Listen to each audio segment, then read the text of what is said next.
All right, JB here, the Wolf of Wall Street. I have to respond to an article that I read in the New York Times today. The title of which was Stop Trying to Be Productive. I'm going to ask you to disregard everything that you read in this article. It is the stupidest thing. Literally, the positioning of it, the idea of it, just shows a complete lack of understanding about what productivity really is, about what setting goals is about, what having a vision for your future is all about. According to this article, the thesis is that, this woman's telling a story, how she set all these different goals for herself, and in the beginning she was doing well, but she found herself not meeting those goals, and at the end of the day she didn't do all the things that she thought she was supposed to do, and she felt guilty about that, and what's the point of really setting all these goals right now when you're not going to follow them, and might as well just use this time to basically become a freaking couch potato. That's a slight exaggeration, but that's really the thesis, that it's okay to be a lazy, fat bastard couch potato. And frankly, this is the worst advice you could ever take. Let me just say this. Setting goals and not achieving them is part of what setting goals is all about. When you're correctly setting goals, what you're doing is setting lofty goals, stretching yourself to try to meet those goals, but knowing that you probably will fall short sometimes. In other words, when you set a goal, you don't set a very low goal that's very easy to meet, because what's the point of doing that? The idea is that when you set goals for yourself, you want to stress yourself, really push yourself to the limit, knowing that you might not achieve that, but if you even fall halfway short, you're still doing really good. It's okay to set goals and not actually hit them. Those goals serve as benchmarks. They show you whether you're heading in the right direction or the wrong direction. So if you set a goal and you don't even get anywhere near it, then well, guess what? You're doing something really, really wrong, and it's time to have concern. Yes, it shows you, I should be concerned. There's something wrong here. But if you're setting really lofty goals and falling short, that's okay, as long as you're moving towards that goal. The goal serves as the target that you're aiming for. When you're setting goals the right way, you're not supposed to meet them all the time. I always say, average sucks, right? What I really mean by that is the enemy of greatness is not just failure. See, the enemy of being great is not like miserable failure. The enemy of greatness is average, being average. Because what happens is when you're average, you feel no pain to change. So the problem with most people is not that they set their goals too high and they miss them. That's not what causes people to fail. So this woman that went about setting all these goals to try to remain productive during this time, which is indeed a tough time. It's a trying time for everybody. So the woman goes and sets these goals to keep busy, do her work, exercise, make sure she keeps things going, forward motion, right? And then she finds out that she doesn't hit them all and she feels bad about it.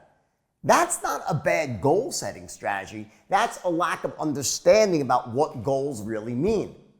See, the enemy of greatness is this, where you set your goals too low and then you actually hit them. But because your goals were so low, hitting your goals, the collective sum of all that average or below average behavior, ends up being an average, shitty life. You never get anywhere. So by setting goals, you want to stretch yourself.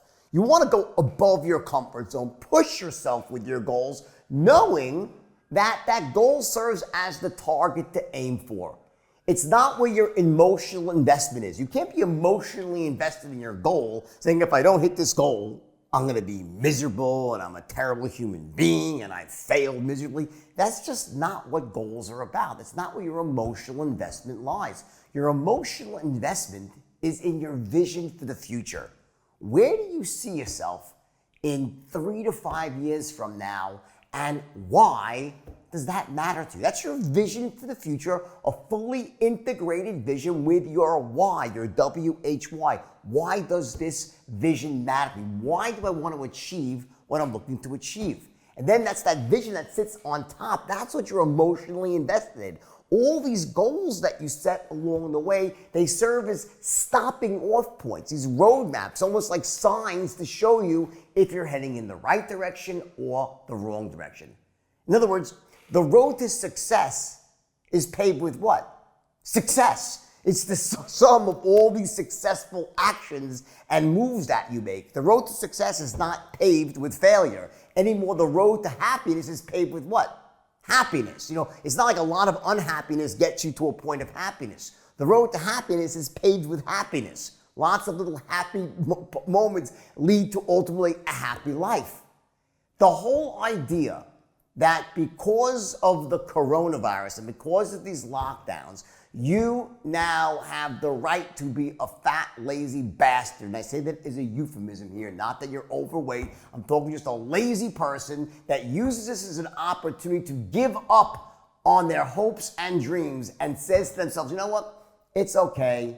I thought I was going to be a contender. I thought I was going to have this great life. But you know what? Because of the coronavirus, I'm just not going to get what I want. And you end up allowing this to become your story, your narrative. You start telling yourself a story about why you can't or couldn't get what you wanted, why you could never live that great life because of the coronavirus. And let me tell you something. You'll say, oh, well, it's only a few days or a week. Let me tell you something. This is not going to be just a few days or a week. This is going to last for a few months, probably, it looks like. So to sit there and use this as a cop-out to not be productive, I really believe is a recipe for disaster. You need to do something productive because, as they say, number one, an idle mind is a devil's workshop, right? Number two, I'm talking productive with your body. Move your body. Keep yourself in shape. Keep yourself healthy. Keep your immune system strong. Just sitting there all day in front of the TV as a couch potato, that's utterly ridiculous.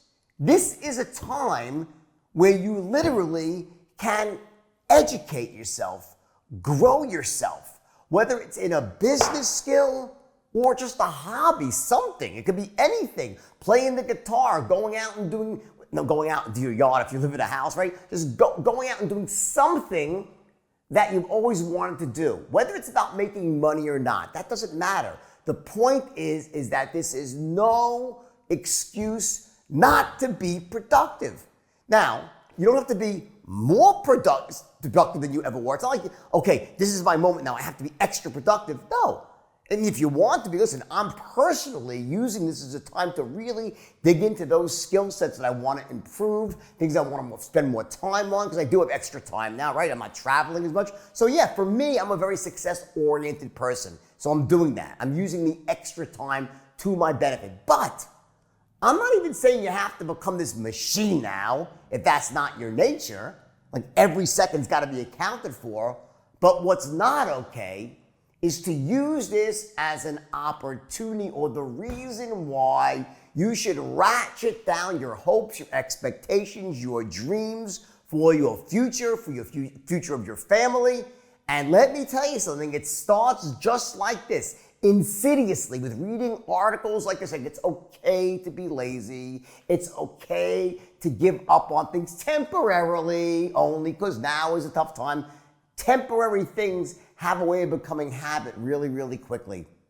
Keep your guard up. Don't listen to people like this who want to tell you, oh, it's almost like I said, is this a conspiracy now? Is this the final leg of the conspiracy now? I'm not a conspiracy guy. I'm just not. I don't believe there's some grand plan to keep us locked in our homes to take away our civil rights and our guns are coming next. If you believe in that stuff, I believe there's some cabal out there looking to sort of do this to people and change the social structure. I don't believe that. But when I read this article, I'm like, wait a second. So now they're telling us it's okay to be lazy. It's okay to be losers. It's okay to not be productive. Yeah, losers. Losers sit around all day long watching Netflix and twiddling their thumbs and wondering about what could have been. Hapless dreamers. That's a loser's mentality. Now is a time where you can educate yourself and grow yourself. And if you are able to work from home, then work from home and make the most of it. Be that person that goes the extra mile. You don't need to have someone watching over your shoulder to tell you to do your job. Take pride in what you do. If you work for someone, take pride in what you do. Be the best you can be every single day. At the end of the day, the reward is yourself knowing that you have a job well done. It's the gift that you give to yourself. Listen, I'm the last person to say I've lived a perfect life because I haven't. But there's one thing I know, and it's motivation and how to motivate people. And what happens to people that end up thinking it's okay to back off temporarily. There's a reason why. And what I've seen happen again and again throughout life is that when you let your guard down, it's so easy for you to allow this to become who you are, to become your identity. And you start developing beliefs around that it's okay to act this way. It's okay to put on 10 pounds. It's okay not to go forward with the business I wanted to launch. It's okay that if maybe I got downsized or fired right now into something, it's okay to collect unemployment and not worry about trying to get another job or start my own business from home or do anything. It's okay. It's not my fault. It's the fault of coronavirus. It's the fault of whatever. It's the fault of the crash of 2008. There's always a reason why people can say, it's not my fault. It's out of my hands. But I promise you this. I swear, I know I'm right. This is going to end. And the economy is going to come roaring back. What day, how long it takes, that I can't tell you. But it will come back. And it will come back strong. This is the United States of America. If you're here in this country, if you're listening abroad, if you're in any country that's anything like ours here in the U.S., the way it is right here, people aren't stopping and giving up and saying, oh, let's just stop trying to get ahead in life and be successful. They put this as almost like it's a thing here like in the US or in millennials that feel like they have to be successful or make every second count. I think it's a load of nonsense. Millennials are no different than anybody else. I was like that. This was like, oh, they have to run and listen to tapes. You don't think I was doing that when I was in my 20s? Books on tape, they had that stuff back then.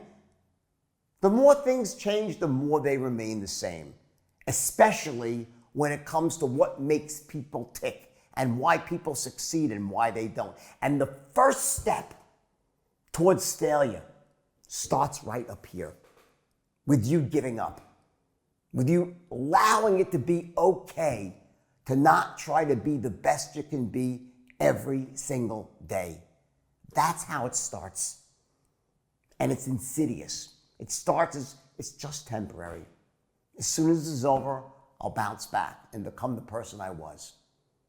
Maybe you will, maybe you won't. My experience is that once you take that first step, it's like a rocket sled to hell. Failure begets more failure. Laziness begets more laziness. Inactivity begets more inactivity, and vice versa. Once you start getting into the habit of taking action, of setting goals correctly, of stretching yourself, and then knowing that if I fall short, that's okay, because I was still very productive, and I'm heading towards my vision, that all-important vision that sits atop all your goals. That's what you're emotionally connected to, not your goals. Your goals are the roadmap to your vision, those street signs that show you, am I heading in the right direction or am I heading in the wrong direction? Please use this as a time to work on you, whatever that means. Grow yourself, improve yourself, stay in shape, and I promise that you will emerge from this strong and feeling better, feeling great inside. There's nothing better than after a day of hard work, but work that means something to you, working on yourself, the satisfaction, the inner glow that you get from that. You serve as a beacon of light to everyone around you. In this case, that means those closest to you, because you're surrounded by those you love right now. You're surrounded by your family probably, or loved ones. What do you want to be? A beacon of light or a black frickin' hole absorbing everyone else's energy and trying to drag people down into that laziness and nothingness and negativity and world of excuses? Don't be that person. Be the light. Be the attractive ball of light that lifts up everyone around you. That's what productivity is all about.